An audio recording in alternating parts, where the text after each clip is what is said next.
자, 오늘 산부인과 전문의 이미경 선생님, 가정의과 전문의 김혜진 선생님 함께 하셨어요. 안녕하세요. 안녕하세요. 네. 요즘에 제 주위에 보면은 정말 어떻게든 가능한 한 이 폐경의 시기를 늦추기 위해서 노력하시는 분들 굉장히 많으시거든요. 폐경 시기가 늦을수록 좋은 건가요?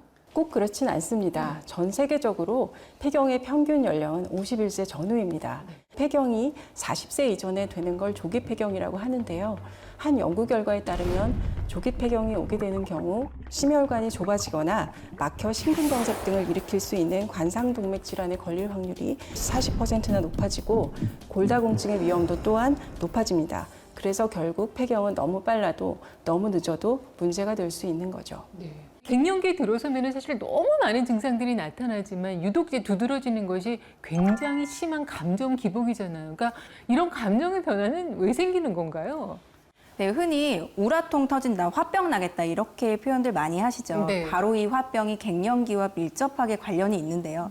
우리가 흔히 여성 호르몬으로 알고 있는 이 에스트로겐은요, 우리 여성의 몸에는 방패와 같은 역할을 합니다. 임신, 폐경, 월경뿐만이 아니라요, 피부, 뼈, 혈관 등 이 머리부터 발끝까지 모든 조직과 기관에 영향을 미치는데요. 뿐만 아니라 이 에스트로겐은 기분 조절에 관여하는 신경 전달 물질인 이 세로토닌의 분비에도 영향을 미쳐서요. 감정의 기복이나 불안, 우울증, 또 집중력 저하와 같은 증상을 나타내게 합니다. 이 에스트로겐은 40대를 기점으로 점점 줄어들기 시작해서요. 폐경 후에는 약 한 90% 이상이 줄어들게 되는데요. 그러면서 안면 홍조, 우울증, 복부 비만과 같은 다양한 증세를 나타내게 되는 겁니다. 실제 갱년기 증상 중에서 안면 홍조나 발한 같은 혈관 운동 증상이 나타나는 경우 고혈압이나 심근경색, 협심증 같은 심혈관 질환 발생 위험이 약 70% 이상 높게 나타나기 때문에 주의하셔야 합니다. 근데 또 이제 갱년기에 들어선 여성들 가운데는 갱년기 관절통이라는 이름이 있다면서요? 맞습니다. 네. 실제 갱년기 증상을 호소하는 환자들을 대상으로 설문조사를 한 결과 한 60%가 관절통과 근육통을 호소할 만큼 가장 흔한 증상이 갱년기 관절통입니다. 폐경 이후에는 여성들에게서 골관절염의 발생이 급격히 증가하기 시작합니다. 혈중 에스트로겐, 에스트로겐 대사물질의 농도와 골관절염의 병태 생리가 연관성이 있다는 보고가 있습니다. 네. 실제로도 우리나라 50대 여성 10명 중에 7명은요, 골감소증 내지는 골다공증이 진단되어 있을 만큼 폐경 후 여성에게 가장 흔하게 발생하는 질환 중에 하나입니다. 근데 문제는 이 골다공증이 발생하게 되면 이 작은 충격에도 뼈가 쉽게 부러질 수 있다는 겁니다.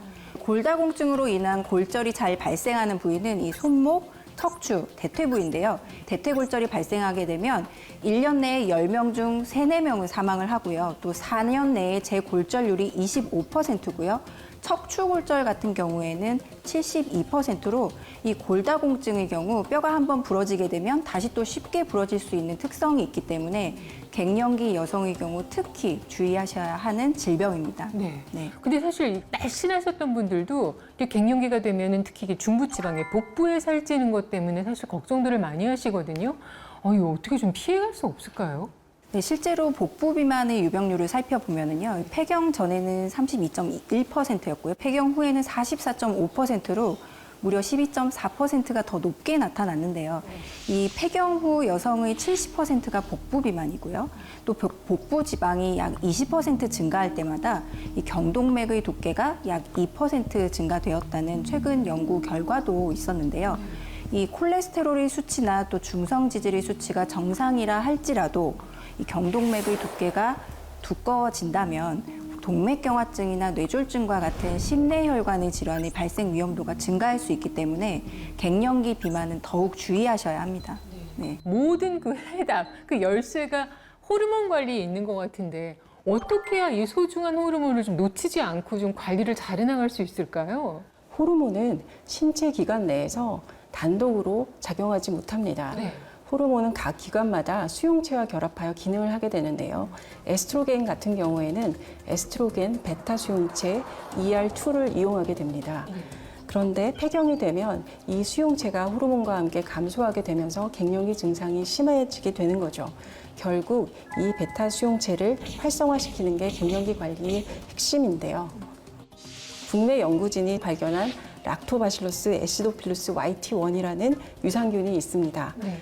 흔히 갱년기 유산균이라고 불리는 이 YT1은 몸속에 남아있는 에스트로겐 베타 수용체를 활성화시켜 갱년기 증상 완화에 도움을 줄 수 있습니다. 네. 갱년기를 극복하고 제2의 삶을 살고 있다는 박순준 씨.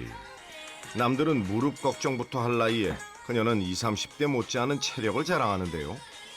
스텝박스라는 건데요. 계단 한 단을 이용하는 도구예요. 평지에서 운동하는 것보다 열량이 많이 소비되고 관절에도 무리가 가지 않아서 저에게 맞는 것 같고 자주 제가 이용하고 있어요. 운동 후 간단한 스트레칭으로 뭉친 근육을 풀어주는데요. 이렇게 건강한 그녀에게도 갱년기로 인해 힘든 시기가 있었습니다.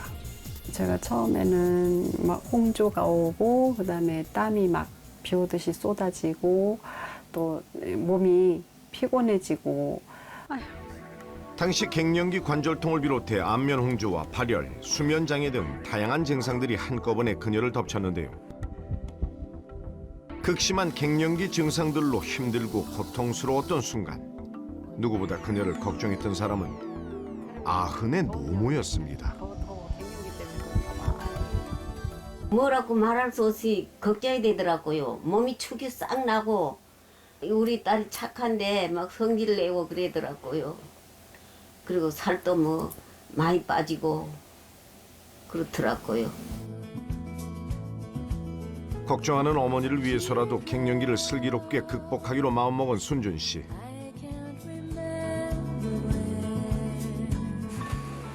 무엇보다 갱년기에 찾아온 몸과 마음의 변화를 받아들이는 게 중요했는데요. 아프고 우울했던 과거와 달리 현재는 누구보다 건강해진 그녀. 그렇다면 그녀가 갱년기를 무사히 극복할 수 있었던 비결은 무엇일까요? 갱년기가 오고부터 피부가 푸석푸석해지고 홍조가 오고 건조해지고 그리고 열감이 좀 자주 와서 제가 그때부터 피부 관리하기 위해서 수박으로 팩을 직접 만들어 사용하고 있어요. 안면 홍조로 인한 피부 트러블이 심했다는 순준 씨. 열감을 해소하는 데 많은 도움을 준 것이 바로 이 수박팩이라고요. 수박 껍질로 넣었다. 콩 만드나? 그러지 팩 만들어서 엄마도 해줄게. 팩 만들어. 밀가루와 보습에 좋은 꿀까지 넣고 잘 섞어주기만 하면 완성입니다. 좋은 건 역시 어머니 먼저 챙기는 효심 깊은 딸. 그렇다면 과연 수박팩이 갱년기 피부 열감을 진정시키는데 효과가 있는 걸까요? 수박 껍질 안에는요 아르기닌이 풍부한데요. 이 아르기닌은 피가 흐르는 통로를 이완시켜서 혈액순환이 잘 이루어지도록 돕고요. 또 몸에 쌓인 지방을 줄여서 심장에 부담이 되지 않게 해서 갱년기 열감이 오르는 피부를 진정시키는 등 증상 완화에도 도움을 줄 수 있습니다. 수박은 버릴 게 하나 없는 과일이죠. 남은 껍질은 다시 맛있는 음식으로 재탄생하는데요. 가진 양념을 넣고 버무리면 여름 한철에만 잠깐 먹을 수 있는 별미가 완성됩니다. 단백질과 식이섬유 등이 풍부한 건강 식단으로 삼시세끼를 매일 챙긴다는 순준 씨. 갱년기가 오다 보니까 영양이 골고루 섭취하는 게 참 중요하다고 생각이 들더라고요. 그래서 음식을 골고루 먹기 위해서 뭐 탄수화물이나 식이섬유, 단백질 이런 위주로 제가 좀 식단을 좀 챙겨서 먹으려고 노력하고 있어요. 드셔볼래요? 예. 맛있나? 감사합니다. 다시 한번 보세요. 여름 내 잃었던 입맛도 되살리는 새콤달콤한 수박 깍두기. 모녀의 입맛에 참 잘 맞는 모양인데요. 어렵게 건강을 되찾은 만큼 지키기 위해선 많은 노력이 필요합니다. 마지막으로 그녀가 갱년기 극복을 위해 빼놓지 않고 챙기는 것이 하나 더 있습니다. 운동도 하면서 그다음에 식단도 조절하면서 이 갱년기 유산균을 같이 꾸준히 챙겨 먹었더니 피부 가려움도 많이 사라지고 그다음에 얼굴 홍조도 많이 없어지고 그다음에 관절염도 많이 완화되어서 제가 꾸준히 지금 잘 챙겨 먹고 있어요. 좌절하고 포기하는 대신 갱년기를 극복하고 이겨낸 순준 씨.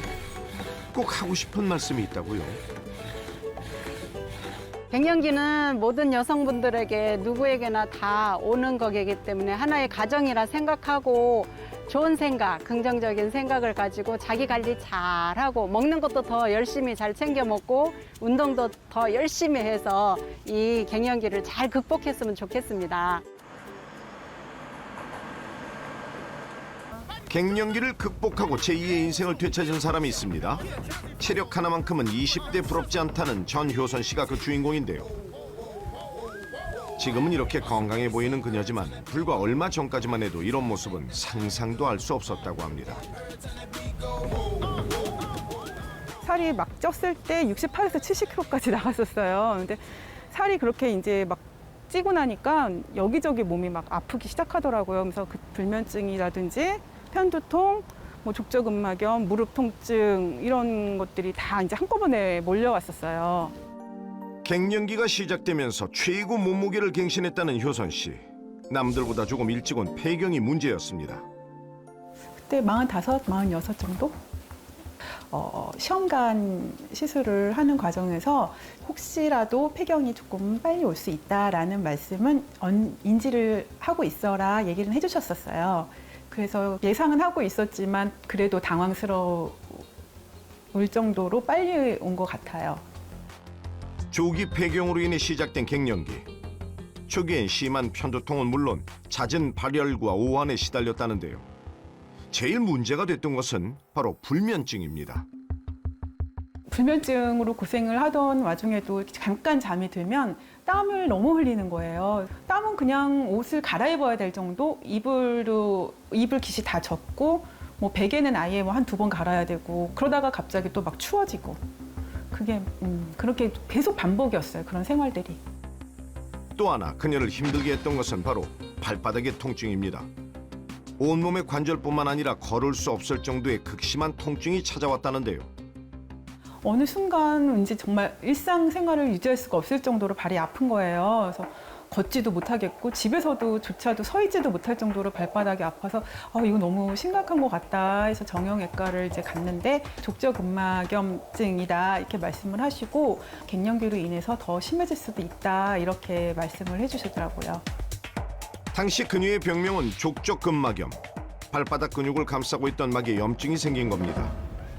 그러나 갱년기를 극복한 지금은 아무리 걷고 뛰어도 무리가 없을 정도로 건강을 회복했습니다. 처음에 운동을 이제 시작할 당시만 해도 살겠다는 생각 하나밖에 없었어요. 정말 좀 살아야겠다라는 생각으로 운동을 시작했고 1년간 꾸준히 이제 운동을 하면서 체력이 조금 올라오니까 되게 우울했던 감정들도 많이 사라지고 그래서 지금은 너무 많이 행복하고 있어요. 운동을 시작한 지 불과 1년 만에 건강은 물론 갱년기도 극복했는데요. 그날 오후 운동을 마치고 집에 오자마자 그녀가 제일 먼저 챙기는 것이 있습니다. 갱년기에 좋은 유산균이에요. 제가 원래 유산균을 오랫동안 챙겨 먹고 있었는데요. 이걸 먹고서는 갱년기 증상도 많이 완화가 되는 것 같고 운동할 때 관절도 많이 부드러워지는 느낌이 들어서 열심히 챙겨 먹고 있어요. 건강한 식단 역시 빼놓을 수 없겠죠. 칼로리와 영양을 생각해 식단을 짠다는 효선 씨. 갱년기 여성들은 절대 굶으면 안 되거든요. 그래서 단백질을 꼭 먹으려고 노력하고 있고요. 끼니마다. 그리고 그 외에 뭐 비타민도 먹고 탄수화물도 골고루 잘 챙겨 먹고 있어요. 꾸준한 운동과 식습관 개선, 갱년기 유산균 섭취까지 철저하게 노력한 끝에 1년 만에 다이어트와 갱년기 극복 두 마리 토끼를 모두 다 잡을 수 있었다고요. 갱년기라는 게 닥쳐서 아무 생각 없이 닥치면 굉장히 어떻게 해야 될지를 모를 정도로 아플 수가 있어요. 근데 저는 아직 갱년기가 오지 않은 모든 여성분들이 미리미리 건강을 좀 챙겨서 준비해서 갱년기를 맞기를 바랍니다. 장 환경을 잘 관리하는 것만으로도 갱년기 증상이 완화될 수 있나요? 네, 인체에 있는 면역세포 중 70%는 장에 있을 만큼 장은 우리 몸에서 가장 중요한 면역기관입니다. 그 근데 나이가 들수록 장내 유해균은 많아지고 장내 유익균은 감소하게 되는데요. 문제는 장에 나쁜 유해균이 많을수록 장내 에스트로겐의 재흡수율이 떨어지고 체내 에스트로겐의 활성화에 악영향을 주게 된다는 건데요. 결국 유해균을 줄이고 부족한 유익균을 보충해 주는 것이 필요하다는 거죠. 갱년기 유산균으로 알려진 락토바실루스 애시도필루스 YT1의 경우 갱년기 호르몬의 재흡수율을 높이는 데 도움을 줄 수 있습니다. 네. 일반적으로 심한 갱년기 증상이 있는 경우에요. 주치의와 상의하셔서 본인에게 맞는 여성 호르몬 보충제를 사용하는 경우가 있는데요. 근데 이런 경우 이제 여성 호르몬 보충제를 장기간 복용했을 경우에는요. 유방암이나 자궁내막 증식증과 같은 질환의 발생 위험도가 증가될 수 있기 때문에 주의가 필요합니다. 이렇게 인위적으로 외부에서 여성 호르몬을 보충하는 것이 우려되는 상황이시라면 갱년기 유산균처럼 내 몸속 여성 호르몬을 이용해 보는 것도 더 좋은 방법일 수 있겠습니다. 네. 그러면 이 갱년기 유산균은 어떤 증상에 구체적으로 좀 도움이 되는 건가요? 네, 실제로 그 갱년기를 유도한 쥐에게 약 한 12주 동안 이제 갱년기 유산균 YT1을 투여해 본 결과요. 장내 환경 개선은 물론이고요. 단기 기억력, 그다음에 우울증, 골밀도, 또 통증, 민감도 등 그 갱년기의 대표적인 증상들이 전반적으로 개선되는 것을 확인할 수 있었고요. 또 뿐만 아니라 갱년기 비만에도 도움이 되는 것을 확인할 수가 있었는데요. 체중 감소와 함께 나쁜 콜레스테롤, 중성 지지의 수치는 감소했고요. 또 반대로 좋은 콜레스테롤 수치는 증가하는 것을 확인할 수가 있었습니다. 네. 갱년기 여성을 대상으로 한 인체 적용 실험에서도 갱년기 유산균 YT1을 복용한 경우 안면 홍조, 불면증, 우울증, 근관절통, 손발 저림 등 갱년기 판단 평가 지표인 쿠퍼만 지수의 대표 증상 12가지가 개선되는 것으로 확인됐고요. 갱년기 삶의 질 변화를 보는 맹콜 지수에서도 신체적 증상, 혈관 운동 증상, 성적 증상, 심리 사회적 증상 모두 호전된 것으로 나타났습니다. 네. 그러니까 유산균 섭취 시 뭐 특별히 주의해야 될 점은 없는지 궁금해요. 보통 그 일일 권장 섭취량은 100mg에서 450mg 정도인데요. 예민하신 분들의 경우에 이 권장 섭취량을 초과해서 드시는 경우에 복통이라든지 설사와 같은 불편한 증상을 유발할 수 있기 때문에 주의하셔야겠고요. 또 유산균의 경우 항생제와 함께 복용하게 되면 유산균이 함께 사멸할 수가 있습니다. 그렇기 때문에 그 시간 간격을 두시고 이제 드시는 게 좋겠는데요. 그래서 웬만하면 4시간에서 5시간 정도의 시간 간격을 두시고 섭취하시면 좋겠습니다. 사전적 의미의 갱년기는 다시 갱자를 써서 인생을 새롭게 다시 산다는 의미를 갖는데요. 갱년기는 젊고 화려한 시절의 끝이 아니라 건강한 인생 이막의 출발점이 될 수 있습니다.